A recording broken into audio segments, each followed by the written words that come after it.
미국의 하버드 대학이나 스탠포드 대학 같은 이런 명문 대학에 많은 우리 교포 자녀들 또 우리나라 유학생들이 이제 입학을 한다고 합니다. 그런데 문제는 그렇게 그 명문 대학에 입학을 어렵게 했는데 불행하게도 졸업을 못하고 도중에 탈락하는 경우가 생각보다 많다는 겁니다. 청년 반크 세계를 품다, 이런 제목의 책에 보면은 그 한인 명문대생 연구라는 논문 하나를 소개합니다.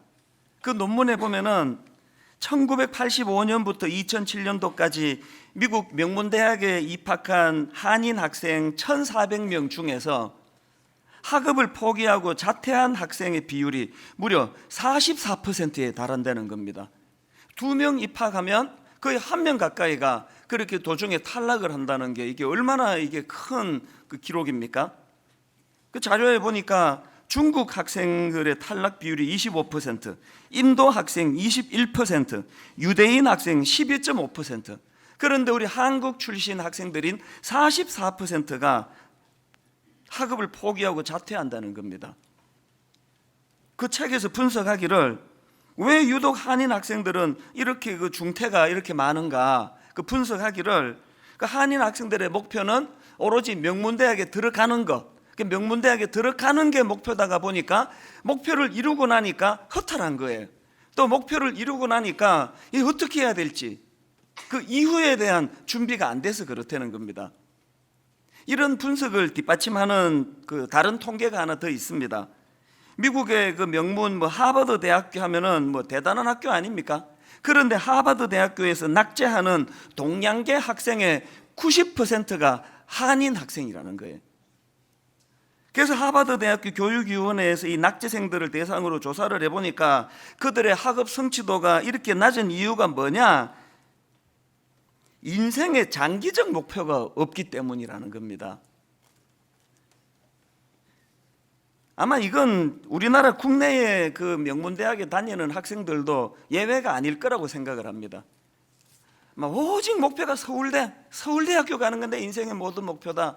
그렇게 하고는 그 어려운 대학에 들어가고 나가지고 막 방황하고 목표가 없어서 마음이 힘들고 또 적응을 잘 못하고, 그런 제 제자들 중에 청소년 사회 갈 때 그런 경우들이 종종 있었습니다. 사실 여러분, 우리 부모들이 자녀들에게 참 미안해해야 될 것 중에 가장 큰 게 전 이거라고 생각합니다.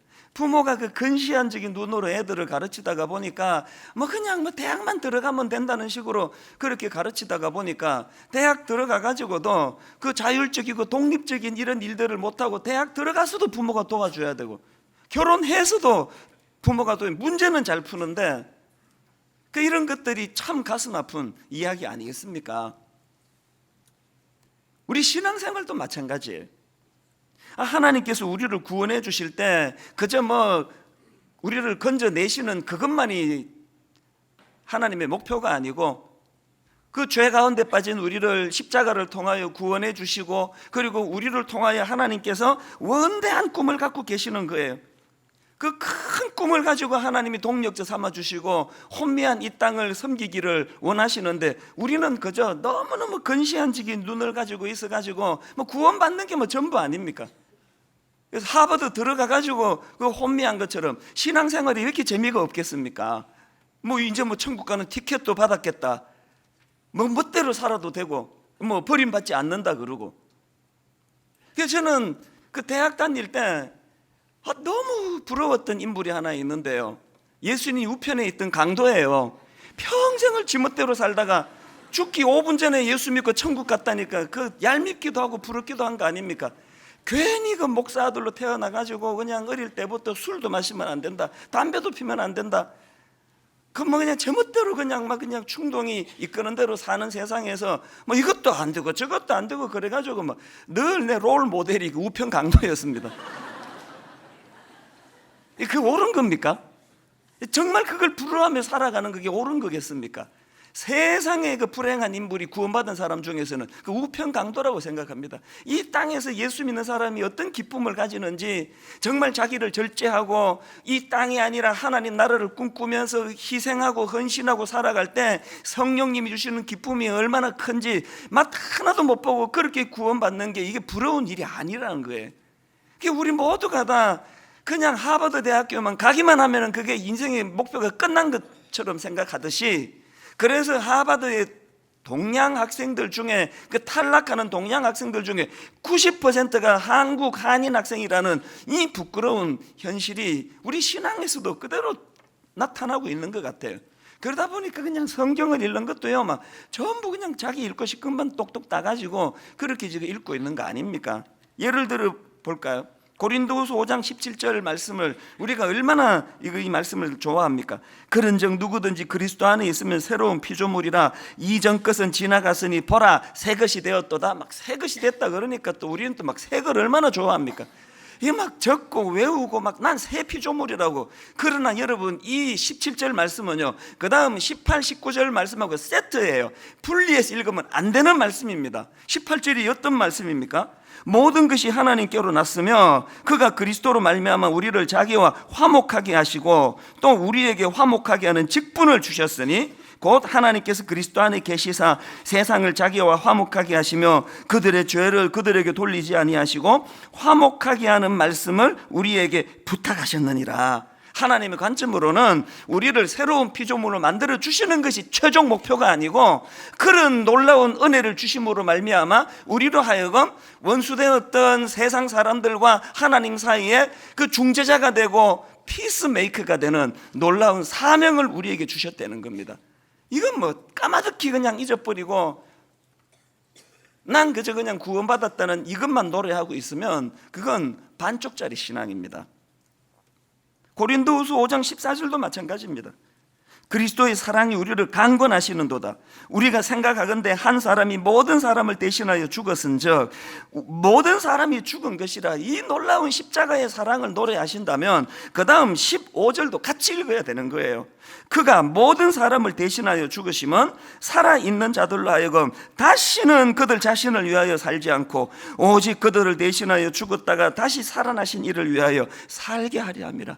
우리가 이 구절을 쏙 빼놓고 그냥 나 구원받았다, 자격 없는 내가 하나님의 자녀가 되었다, 내가 천국 가게 되었다, 그래서 지금 잃고 있는 것이 얼마나 많습니까? 진짜 내가 십자가의 능력으로 구원받은 하나님의 자녀가 되었다고 한다면 내 안에 가슴 벅찬 사명이 뭐예요? 다시는 나 자신을 위해 살지 아니하고 날 구원하신 주를 위하여 살아가는 인생, 이것이 얼마나 내게 기쁨을 주고 얼마나 내게 이게 삶의 활력을 주는가를, 이거를 맛보는 게 이게 신앙생활 아닙니까? 이런 맥락에서 사도행전 1장 8절은 정말 중요한 말씀입니다. 우리가 요한복음 3장 16절 말씀이요, 하나님이 세상을 이처럼 사랑하사 독생자를 주셨으니 이는 그를 믿는 자마다 멸망하지 않고 영생을 얻게 하려 하심이라. 이 뭐 복음의 엑기스 중에 엑기스 아닙니까? 우리나라 크리스찬뿐만 아니고 막 전 세계 크리스찬들이 가장 사랑하는 말씀 중에 하나가 이 요한복음 3장 16절 아니겠습니까? 그 프로야구 그 월드 시리즈 같은 데를 보면은 그 우리나라에도 이제 그 중계를 하지 않습니까? 거기 보면은 꼭 이런 분이 있잖아요. 큰 이런 저 포스터에다가 잔 요한복음 3장 16절 이거를 써가지고 이게 들고 있는 분을 꼭 우리가 보거든요. 그 대단한 분이에요. 그 풋볼 그 결승전에 그 정도 자리를 찾으려면 돈도 막 어마어마하고요. 돈 있다고 티켓을 함부로 얻을 수 있는 데가 아니에요. 막 길을 쓰고 그 자리를 그분은 이제 그 차지해야만 되는 거예요. 왜? 사명이 있으니까. 다른 사람들은 지금 경기를 보고 즐기는데 그분은 경기보다도 이거 드는 게 사명이에요. 그 요한복음 3장 16절. 그 제가 그거를 볼 때마다 지금 저분이 대상으로 하는 건 난 크리스찬, 하나님을 모르는 사람으로 대상하니까 요한복음 3장 16절만 들고 있지만 우리는요 그거를 볼 때마다 우리 밑에 글자 하나 영적으로 하나 더 써붙여야 돼요. 요한복음 3장 16절이 쓰여져 있다면 그 밑에 사도행전 1장 8절도 같이 써야 되는 겁니다. 하나님이 어떤 은혜로 날 구원해 주셨는가에 대한 구원의 감격만 노래해서는 안 되고, 그 구원의 감격과 더불어서 하나님이 새로운 피조물이 된 우리들에게 주신 놀라운 사명, 땅 끝까지 이르러 내 증인이 되리라. 다시는 너희 자신들을 위해 살지 말고 너희를 구원해 주신 하나님의 영광을 위해서 살아라. 이 조화를 우리가 지금 잃어버리다 보니까 하버드 대학교 들어가는 목표만 있었지, 이후에 그 주옥 같은 교수들을 통해 내가 어떻게 학문을 배우고 이후에 내가 어떤 삶을 살 것인가에 대한 목표가 없어서 그냥 혼란에 빠지는, 그래서 도중 탈락하는 그 유학생들처럼 우리 신앙이 지금 그런 혼미한 상태에 빠져 있는 거 아닐까.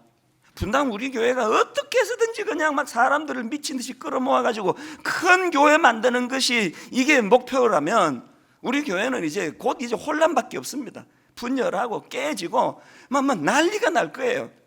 교회가 크고 작은 것이 목표가 되는 건 그 비참한 목표예요.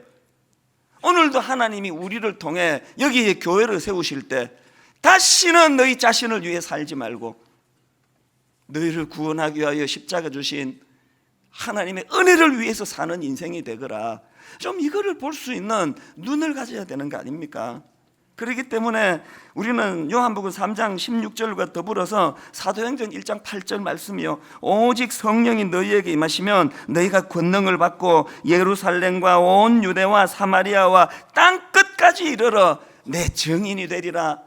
이 주님의 말씀을 늘 마음에, 오늘 이런 관점으로 본문 말씀을 좀 살펴보기 원하는데요, 주님께서는 그렇게 땅끝까지 이르러 주님의 증인이 되라는 말씀을 애타게 우리에게 명하시는데 왜 우리는 그게 잘 안 되느냐, 왜 우리는 이 증인의 삶을 잘 살지 못하느냐. 제가 이 질문을 가지고 본문을 묵상을 하다가 보니까요, 거기에 답이 다 나와 있더라고요. 왜 우리가 증인의 삶을 살지 못하느냐, 두 가지 이유를 저는 본문에서 발견하는데, 첫째로는요, 본게 없어서 그렇습니다. 본게. 자, 이 본문의 구도를 한번 보십시오.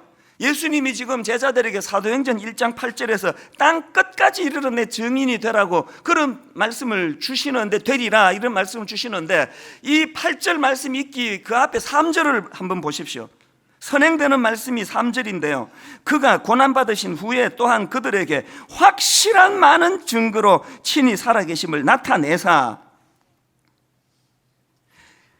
너희들이 땅끝까지 이르러 증인의 삶을 살게 될 것이라는 이 말씀이 가능하기 위한 선행 조건이 뭐라고 말씀하십니까? 확실한 많은 증거를 보여주시는 거예요. 여러분, 그 차를 몰고 가다가 보면은 이 사거리 같은데 그 가슴 아픈 플랜카드를 가끔씩 보지 않습니까? 교통사고 목격자를 찾습니다. 그래서 이제 빨간불에 서가지고 그 플랜카드 읽어보면은 대부분이 다 가슴 아픈 이야기예요. 지난 몇 월 며칠 새벽 2시에 뺑소니를 당한 거예요. 너무너무 답답해가지고 그 현장을 목격한 사람을 찾는 거예요. 저는 또 목사니까 그렇겠지만 그런 걸 보면은 막 여러분 마음에 그 안쓰럽고, 내가 이거를 봤더라면 내가 좀 그 정의를 써주면 얼마나 좋을까, 그런 생각을 제가 가지는데요. 그러나 여러분, 안 본 걸 제가 봤다고 말하기는 어렵잖아요. 암만 그 사정이 딱하고 어려워도 내가 못 본 걸 가지고 본 척하면서 증언할 수는 없는 거 아닙니까? 왜 예수님은 우리로 하여금 땅 끝까지 증인이 되라고 말씀하시는데 우리는 왜 이렇게 그 삶을 사는 게 어려우냐? 본 게 없어서 그래요. 먼저 우리가 복음의 능력을 맛봐야 되는 이유가 여기에 있습니다. 십자가의 능력이 얼마나 놀라운지, 나 같은 이 구제불능 같은 이런 인생도 어떤 능력으로 나를 구원해 이 자리까지 인도해 주셨고, 그 이후에도 시마다 때마다 옆길로 가는 저를 붙잡아 바르게 교정하시는 놀라우신 이 하나님의 능력, 이 하나님의 은혜, 이거를 맛봐야 그걸 전할 수 있는 거 아니냐고요. 도대체 이런 사명이 있는지도 모르고 이렇게 살아가고 있으니까 어떻게 증인이 되겠습니까? 그런가 하면은 또 하나, 왜 우리는 주님이 원하시는 증인의 삶을 잘 살지 못하느냐? 주님과 관심사가 달라서요. 관심사. 지금 부활하신 주님은 40일 동안 제자들과 함께 계시면서 뭘 강조하시는가 보니까 3절을 다시 보십시오. 그가 고난받으신 후에 또한 그들에게 확실한 많은 증거로 친히 살아계심을 나타내사 40일 동안 그들에게 보이시며, 그 다음 보십시오. 하나님 나라의 일을 말씀하시니라. 온통 부활하신 주님의 관심사는 하나님 나라예요. 어떻게 하면은 하나님 나라, 하나님 나라. 그런데 제자들의 관심사는 그 다음 6절을 한번 보십시오. 그들이 모였을 때에 예수께 여쭈어 이르되 주께서 이스라엘 나라를 회복하심이 이때니까. 초점이 완전히 다른 거예요. 주님은 지금 하나님 나라에 관심을 갖고 계시는데 제자들은 이 땅에서 회복되는 거. 40일 동안 주님이 그들에게 주구장창 가르치시고 지금은 승천하기 직전에 맨 마지막에 제자들이 남긴 게 이거예요. 주께서 이스라엘 나라를 회복하심이 이때니까. 사춘기 애를 키우다 보면은요, 복장이 터질 때가 있습니다. 인간대로고 불러다 놓고 3시간 훈계하고 이렇게 살아라 저렇게 살아라 다 이야기하면 듣는 둥 마는 둥 하다가 이야기 다 끝내면 그 다음에 대꾸로 하는 한마디, 용돈은 언제 주실 거예요? 이게 딱 우리의 모습 아닙니까? 이게 관심사가 하나님의 관심사하고 우리의 관심사가 틀리다 보니까 온통 하나님의 관심사는 이 땅이, 이 타락하고 이 변질된 이 땅에서 교회가 정신 차리고 이 땅에서 하나님 나라가 세워질 뿐만 아니라 죽어서 하나님께서 불러주신 그 나라를 사모하는 자녀들로 만들기 원하시는데, 온통 관심은 이번에 우리가 수능시험 보는데, 이번에 승진을 해야 되는데 하나님은 용돈은 언제 주시지? 저는 오늘 이 말씀을 통해 우리 자신들을 깊이 돌아보고 또 성찰하는 시간이 되면 좋겠습니다. 이렇게 엉뚱한 데 관심을 가지고 있는 제자들을 주님이 어떻게 교정해 주십니까? 오늘 본문 7절 8절을 보십시오. 이르시되 때와 시기는 아버지께서 자기의 권한에 두셨으니 너희가 알 바 아니요. 교정해 주시는 거죠. 오직 성령이 너희에게 마시면 너희가 권능을 받고 예루살렘과 온 유대와 사마리아와 땅 끝까지 이르러 내 증인이 되리라 하시니라. 그래서 여러분, 우리가요 이렇게 주일날 교회를 와가지고도 우리가 묵상을 하고 큐티를 하는 것도 자꾸 우리 생각을 하나님 앞에 교정을 받아야 돼요. 제가 목사지만 매일마다 주님 앞에 이 말씀의 교정을 안 받으면요, 제가 생각이 너무 엉뚱한 데가 있습니다. 인간은 어떻게 해서든지 간에 내가 주목을 받고 내가 잘 살고 내가 인정받고 이러다 보니까 목사가 되고도 싸움은 항상 이 싸움에 어떻게 하면은 내가 좀 부각이 될까? 그래서 말씀 앞에 자꾸 교정을 받아야 되는 거예요.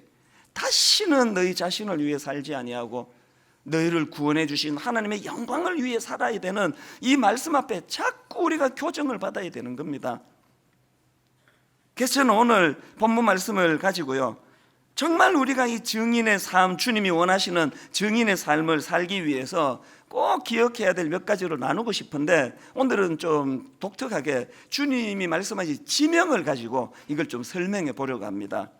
자, 여러분, 주님이 원하시는 증인의 삶을 살기 위해서 기억해야 될 그 지명 중에 첫 번째 지명이 뭐냐? 땅 끝입니다. 땅 끝. 8절. 오직 성령이 너희에게 임하시면 너희가 권능을 받고 예루살렘과 온 유대와 사마리아와 땅 끝까지 이르러 내 증인이 되리라. 이건 지금 확장성의 문제 아닙니까? 제자들이 지금 발을 딛고 있는 이 예루살렘으로 시작해서 거기만 머무는 게 아니에요. 예루살렘으로 시작해가지고 이제 지경이 이제 온 유대로, 그 다음에 유대를 벗어나는 사마리아로, 그 다음에 땅 끝까지로, 이 확장성이에요. 최근에 나온 그 신간 중에서 담장을 넘는 크리스천, 이런 제목의 책이 있습니다. 그 책 출판사 서평에 너무 제 가슴을 회개케 한다 그럴까요? 또 참 깨닫게 하는 그 글 하나를 제가 발견했습니다. 한번 들어보십시오. 계속 우리끼리만 행복한 바벨탑을 쌓을 것인가? 이대로 교회 안에만 숨어 있으면 공멸할 수밖에 없다. 성도 개개인이 세상 속에서 복음을 살고 말하도록 훈련받고 그 다음에 교회 담장을 넘어야 할 때이다. 제가 이 말씀을 읽는데 목사로서 가책도 느껴지고요, 한국교회가 너무 슬프기도 하고요, 고인물 같은 한국교회, 맨날 우리끼리 싸우고 우리끼리 미워하고, 스님이 저 욕하는 걸 나 본 적이 없습니다. 신부님에게 제가 세상 똑바로 살으라고 막 저를 엄해하면서 그런 글 올린 걸 본 적이 없습니다. 맨날 우리끼리 싸우는 거 아닙니까? 우리끼리 계속 우리끼리만 행복한 바벨탑을 쌓을 것인가? 이대로 교회 안에만 숨어 있으면 공멸할 수밖에 없다. 그래서 제가 오늘 설교 제목을 그 책에서 따온 거예요. 담장을 넘어. 이 교회 울타리라고 하는 이 예루살렘이라고 하는 담장을 넘어 땅 끝까지 이 확장성. 여러분 그 다락방에서 모여가지고 맨날 우리끼리만 아웅다웅 해보세요. 다락방 1, 2만 나가면 다 상처받아요. 다 막 원수 맺고 막 꼴보기 싫고, 우리끼리 그냥 곳곳 한 10명 모여가지고 아웅다웅 하는 게 아니라 같은 곳을 바라보는, 같은 곳을 서로 쳐다보면은 한 몇 번 보면 실적 나는 거 아닙니까? 부부간에도 마찬가지예요. 맨날 부부간에 그 신혼 때나 그러지, 부부가 그냥 둘이 쳐다보면서 아이고 이쁘다 그러고 있는 게 아니라 둘이서 같은 곳을 바로, 같은 곳을 어디까지? 땅 끝까지. 땅 끝까지. 저는 예전에 송인규 교수님이 쓴 책 중에서요, 책 제목이 이렇습니다. 세계를 품은 그리스도인. 이 책 제목이 너무 좋은 거예요. 세계를 품은 그리스도인. 제가 그냥 분당 우리 교회만 품고 있는 그리스도인이라면 저는 부끄러운 목사예요. 세계를 품은 그리스도인. 왜 이게 중요한가 하면은 주님이 명하시는 이 확장성이 우리 안에 없으면, 고린도 교회를 보십시오.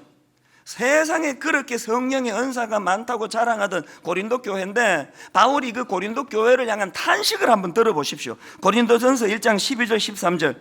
내가 이것을 말하거니와 너희가 각각 이르되 나는 바울에게, 나는 아볼로에게, 나는 게바에게, 나는 그리스도에게 속한 자라 한다는 것이니 그리스도께서 어찌 나뉘었느냐? 그렇게 성령의 은사가 많다고 하는 고린도 교회가 어쩌다가 이렇게 돼버렸습니까? 어쩌다가 이렇게 돼버렸냐고요? 땅 끝까지의 확장성이 없는 데는 100% 이렇게 100% 그렇게 부흥하던 교회가 30년 지나지 않아가지고 참으로 부끄러운 자리에 빠질 수밖에 없는 많은 원인 중에 결정적인 원인이 이거예요. 우리 교회가 이렇게 좋은데 어디로 가느냐고. 우리 교회가 이렇게 좋은데. 여러분, 일만성도 파송운동은요, 작은 교회를 살리기 위한 측면도 있지만 우리 살자고 하는 일이에요. 한 대가 넘어가기 전에 분당 우리 교회는 세상에 역겨운 교회가 될 위험이 있다는 걸 인식해야 돼. 고린도 교회처럼. 어떻게 하면 됩니까? 확장성이 계속 지경을 넓혀 나가는 겁니다. 그 좋은 모범을 보여주신 인물이 바울 사도 아닙니까? 그렇게 자기 생각에 갇혀가지고 담에색으로 그냥 살기등등 해가지고 그게 자기 인생의 그냥 최고 가치인 줄 알고 그렇게 살았던 바울에게 주님이 복음으로 임하셔가지고 그 생각의 지경을 넓혀주니까, 여러분, 바울을 괴롭혔던 사람들이요, 많은 경우가 다 먼저 믿는 크리스천들 아닙니까? 저게 무슨 사도 자격이 있냐고. 바울은 거기에 휘둘리지 않고 확장, 땅 끝까지. 그래서 바울은 끝까지 건강할 수 있었던 거 아닙니까? 바울뿐입니까? 지난 2000년 기독교 역사 가운데 얼마나 많은 이런 예수님의 사도행전 1장 8절의 말씀을 순종하면서 산 인물이 많습니까? 제가 최근에 아프리카 선교사로 수고하시는 어느 선교사님 짧은 글 하나를 읽고 이 눈물이 이렇게 걸성걸성해지는 경험을 했는데요, 이분이 최근에 안식년으로 한국을 방문하신 거예요. 그래서 모처럼 한국에 와가지고 전라도 광주 양림동에 그 선교사 묘진지, 이 선교사님만 거기에 묻혀 계시는지 모르겠는데요, 전라도 광주 양림동에 서서평 선교사님의 묘지를 방문하고 이 아프리카 선교사님께서 눈물을 활칵 쏟았다는 거예요. 제가 이 서서평 선교사님 자료를 좀 찾아보니까요, 이분은 미국 장로교 소속으로요, 1912년, 그러니까 우리나라가 일본에 강제 합병되던 그 즈음에 이제 우리나라로 온 미국 선교사인데요, 그 당시 이분이 32살 미혼 처녀 선교사예요. 그렇게 결혼도 안 한 처녀 선교사가 32살에 한국에 와서 평생을 죽을 때까지 그 당시 미개하기 짝이 없는 조선 땅을 위해 가지고 고아와 과부들의 친구였답니다. 그렇게 하다가 이분이요 풍토병을 만나가지고 과로로 당시에 영양실조로 그렇게 죽었다는 거예요. 그 선교사님이 눈물을 왈칵 쏟은 대목을 제가 보니까요, 이 처녀 선교사님이 그 열악한 조선 땅에 평생을 헌신하시다가 돌아가실 때 남긴 재산이 담요 1장, 동전 7냥, 강냉이 몇 톱. 뭘 이야기하는 겁니까? 땅끝. 그 당시로 이 선교사님 생각에 이 척박한 조선이 땅끝 아니었겠습니까?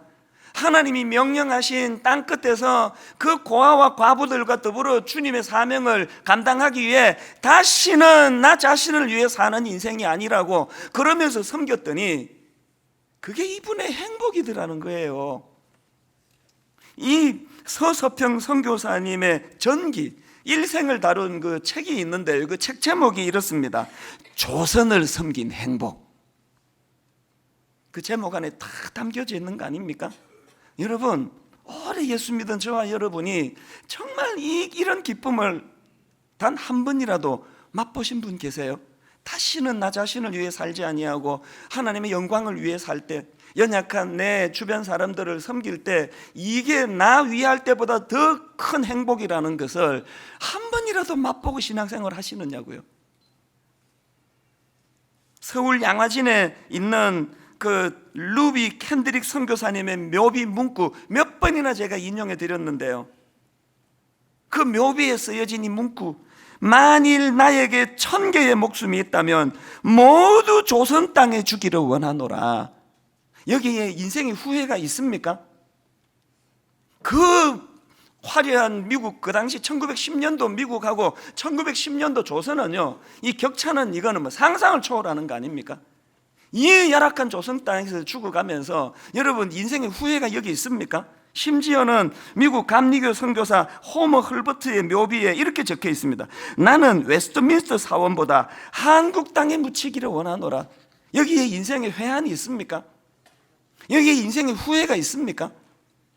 우리 좀 이렇게 사람 살면, 이렇게 좀 죽으면 좋지 않겠습니까? 세상에 남들 누리지 못하는 걸 집착하고 부귀영화를 누리고 죽을 때 갑자기 그냥 너무 먹어가지고 동맥경화 걸려가지고 그냥 호흡곤란으로 죽어서 되겠습니까? 여러분 뭐 그렇게 잘 안 먹어도 동맥경화가 오지만 또 동맥경화 걸리시면 상처받지 마시기 바랍니다. 그 동맥경화하고 이 동맥경화는 다른 이야기예요. 우리는 늘 이 땅끝을 지향해. 내 땅끝은 어딘가? 그런가 하면은 두 번째로 우리가 증인의 삶을 회복하기 위해 기억해야 될 지명이 한 군데 더 있습니다. 예루살렘입니다. 예루살렘. 사도행전 1장 8절을 다시 보십시오. 오직 성령이 너희에게 임하시면 너희가 권능을 받고 어디서 출발합니까? 예루살렘과 온 유대와 사마리아와 땅 끝까지 이르러 내 증인이 되리라. 지금 이 말씀을 주시는 현장이 예루살렘이에요. 지금 이 말씀을 듣는 제자들이 서 있는 곳이 예루살렘이에요. 예루살렘이 뭘 의미할까요? 우리 인생은요, 땅끝을 추구하지만 내가 딛고 있는 이곳, 이 예루살렘을 소중히 여기는 삶, 이 그리스도인의 삶이에요. 예루살렘, 성령의 능력을 덧입는 곳, 예루살렘, 땅끝을 꿈꾸며 준비하는 곳. 그래서 여러분 누가복음 24장 49절 볼지어다 내가 내 아버지께서 약속하신 것을 너희에게 보내리니 너희는 위로부터 능력으로 입혀질 때까지 이 성에 머물라 하시니라.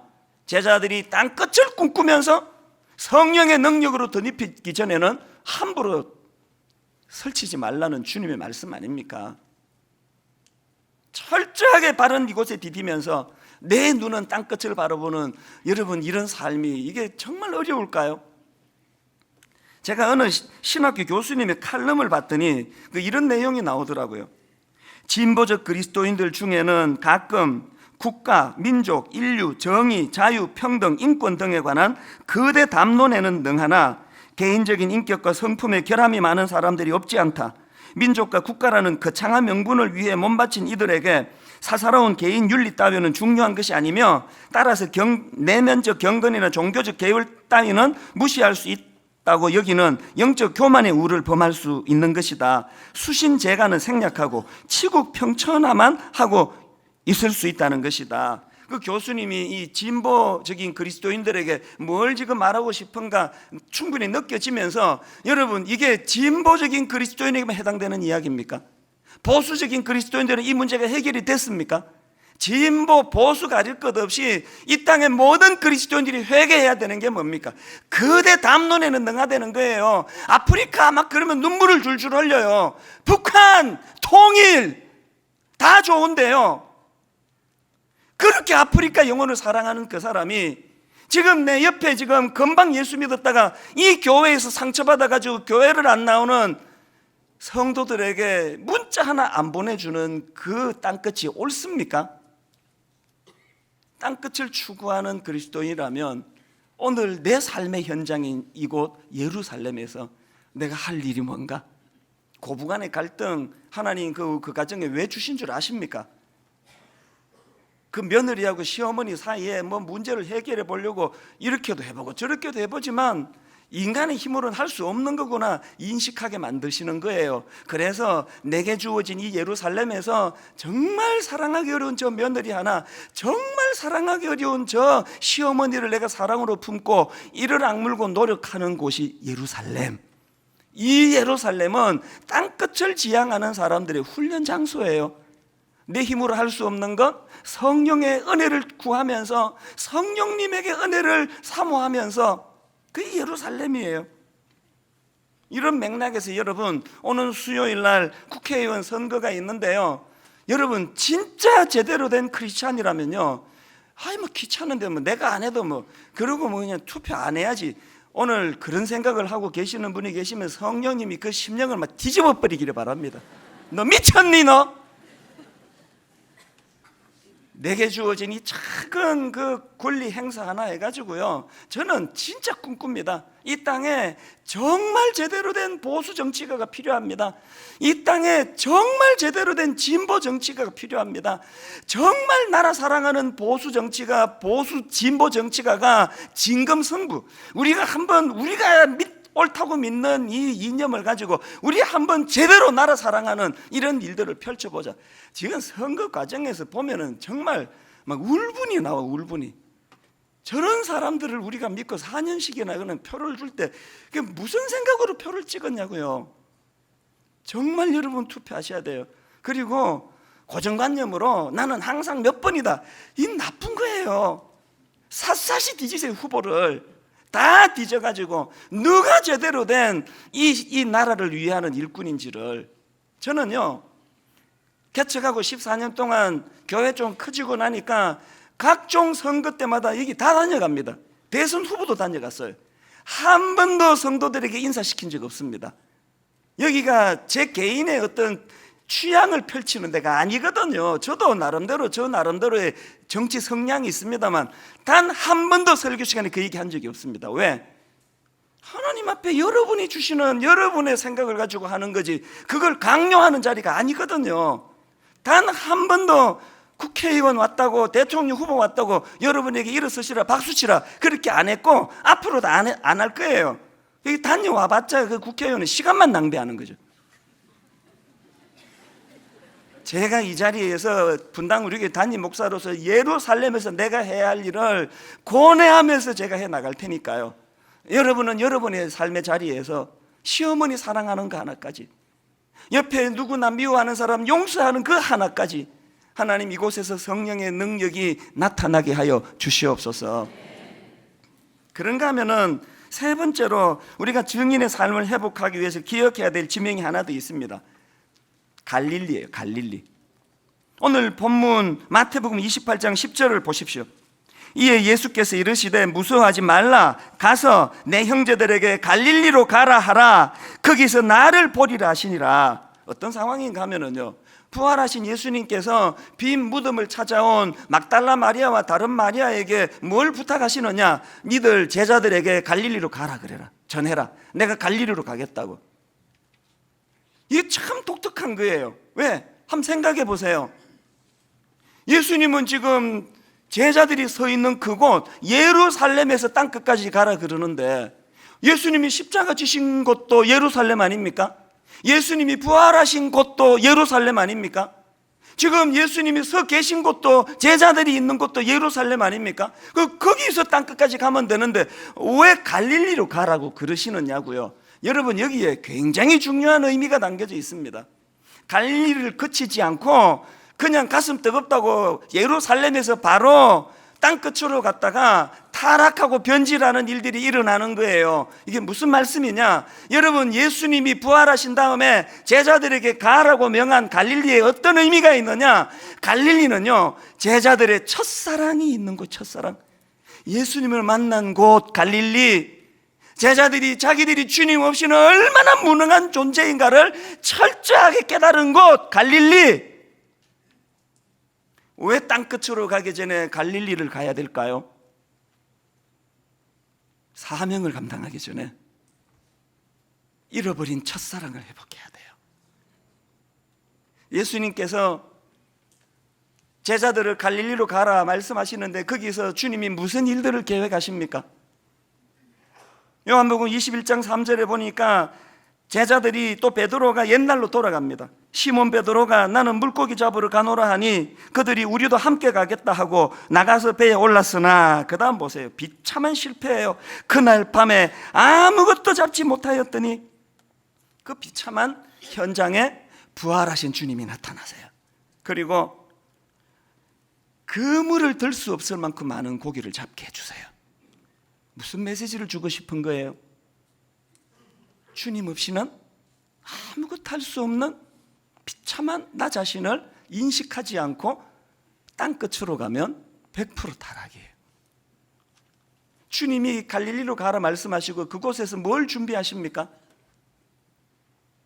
예수님이 십자가 지실 때 가장 치명적으로 주님을 배신했던 천인공노할 베드로, 더 이상 회복하기 어려운 그 비참한 베드로에게 갈릴리에서 주님께서 네가 나를 사랑하느냐? 네가 나를 사랑하느냐? 네가 나를 사랑하느냐? 비록 비겁하고 약해서 주님을 부인했지만 여전히 주님을 사랑합니다. 비록 십자가상에서 주님을 기쁘게 하는 일은 실패했지만, 그러나 약해서 그랬지 주님 사랑하지 않아서 그랬습니다. 주님을 사랑합니다. 여전히 주님을 사랑합니다. 내 양을 치라, 내 양을 먹이라, 내 양을 치라. 베드로와 제자들에게 있어서 갈릴리는 첫사랑을 회복하는 곳인 동시에 용서받지 못할, 실패하고 낙오한 우리 인생이 회복하는 장소가 갈릴리인 줄 믿으시기를 바랍니다. 결론을 저는 이렇게 맺기를 원합니다. 우리 그리스도인은 땅끝을 추구하는 인생이에요. 비록 내가 지금 어려운 삶 속에 있다 할지라도 주님이 내게 주신 사명, 땅끝을 추구하는 인생, 그런가 하면 철저하게 예루살렘, 내가 발을 딛고 있는 예루살렘에서 내가 이곳에서 성령님의 은혜를 구하고, 그런가 하면은 내 첫사랑의 장소 갈릴리를 늘 마음에 그리면서, 오늘 선교 주일이에요. 분당 우리 교회 예배는 오늘 마당에서부터 계속 진행이 될 텐데요, 우리 해외 선교부 또 국내 선교부에서 수고하시는 모든 분들 주님 이름으로 너무너무 존경하고요, 더 많은 우리 성도님들이 이 주님의 사명에 마음을 담기를 원하고요, 예배 마치고 마당에 미자립 교회 생산 특산물을 판매합니다. 해외 선교지 어려운 교회 그 특산품을 저희가 판매하며 헌금을 합니다. 북한 선교부에서 또 우리가 지금 함께 섬기고 있는 분당 베트남인 교회 성도님들이 오셔가지고 마당에서 커피를 나누고, 고형은 선교사님이 오셔가지고 지금 북한 선교를 위해서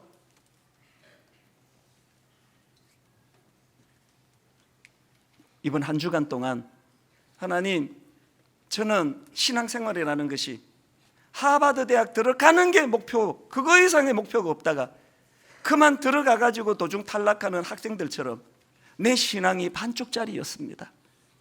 구원받는 은혜도 너무나 감사하지만 구원받은 이후에 내 인생에 주님 주신 사명, 이 사명을 잘 감당하는 그리스도인 되기를 원합니다. 이 마음이 회복되기를 바랍니다. 여러분, 오늘 설교를 녹여놓은 찬양 같습니다. 51번, 주님 다시 오실 때까지 나는 이 길을 가리라. 좁은 문, 좁은 길, 나의 십자가 지고 땅끝을 추구하며, 가사를 생각하며 이렇게 찬양하기 원합니다. 주님 다시 오실 때까지, 주님 다시 오실 때 나는 이 길을 가리라. 이 길을 가리라. 좁은 문, 좁은 길, 좁은 길, 나의 십자가 지고 나의 땅 십자가 끝까지 가는 사람들에게 주시는 축복이 이겁니다. 나의 가는 이 길 끝에서 나의 가는 이 길 나는 주님을 보리라. 나는 주님을 보리라. 영광의 내 주님, 영광의 내 주님 나를 맞아 주시리. 나를 맞아주시리. 주님 다시 오실 때까지 주님 다시 오실 때까지 나는 일어나 달려가리라. 주의 영광 온 땅 덮을 때 나는 일어나 노래하리. 내 사모하는 주님, 온 세상 구주시라. 내 사모하는 주님, 영광의 왕이시라. 우리 후렴 한 번 더. 주님 다시 오실 때까지, 주님 다시 오실 때까지 땅 끝까지 나는 일어나 달려가리라. 주의 영광 온 땅 덮을 때 나는 일어나 노래하리. 내 사모하는 주님, 온 세상 구주시라. 내 사모하는 주님, 영광의 왕이시라. 성령의 새바라, 성령의 새바라, 이 땅에 불어소서. 주의 영 그 생기로, 주의 영 그 생기로 우리를 다시 살리사, 다시 살리사. 이 땅에 하나님 영광 거하는 하나님 영광도 그런 나라가 되게 하소서. 나라가 되게 하소서. 열방에 하나님 영광 비추는 하나님 영광 비추는 그런 나라가 되게 하소서. 우리 다 자리에서 일어나셔서 성령의 새바라, 성령의 새바라, 이 땅에 불어소서. 시시하게 살지 않습니다. 주의 영 그 생기로 주의 영 그 생기로 우리를 다시 살리사, 다시 살리사. 이 땅에 하나님 영광 거하는 그런 나라가 되게 하소서. 열방에 하나님 영광 비추는 그런 나라가 되게 하소서. 그런 나라가 되게 하소서. 그런 교회가 되게 하소서. 교회가 되게 하소서. 기도하시고 선거를 앞두고 있는데 이 나라의 진짜 지도자를 볼 수 있는 현안을 달라고 기도하시고 세월호 2주 아닙니까? 여전히 슬픔 가운데 있는 이웃들을 돌아보는 긍휼함을 우리에게 허락하여 주시기 원합니다. 이 시간 주님 이름 3번 큰 소리로 선포하고 통성으로 같이 기도하시겠습니다. 주여 주여 주여. 살아계신 하나님 아버지, 이 땅에 성령의 바람이 일어나기를 원합니다. 아버지, 내가 발을 딛고 있는 이 예루살렘에 성령의 역사가 일어나기를 원합니다. 다시는 우리 자신을 위해 살지 아니하고 날 구원하신 하나님의 영광을 위하여 살아야 되겠다는 결단이 일어나기 원합니다. 하나님 아버지, 우리가 추구하는 곳은 땅끝입니다. 용서하고 용납하고 사랑하고 섬기면서 하나님의 나라가 이곳에서 이 예루살렘 땅에서 이루어질 때에 땅끝을 바라볼 수 있는 압력이 여부지 회복되는 줄 믿사오니 은혜 주시옵소서. 하나님, 나의 첫사랑의 장소 갈릴리를, 나의 철저한 무능함을 드러냈던 갈릴리를, 이 무력한 나를 다시 능력으로 회복해 주신 은혜가 있던 갈릴리로 늘 돌아가기를 원합니다. 하나님의 은혜가 우리 예배하는 이곳에 풍성하게 부어지도록 인도하여 주시옵소서. 우리를 인도하여 주시옵소서. 거룩하신 성령의 물결로 우리를 다시 회복시키시옵소서. 우리의 삶 속에 주시옵소서. 역사하시옵소서. 내가 복음을 부끄러워하지 아니하노니 이 복음은 모든 믿는 자에게 구원을 주시는 하나님의 능력이 됨이라. 먼저는 유대인에게요 그리고 헬라인에게로다. 하나님,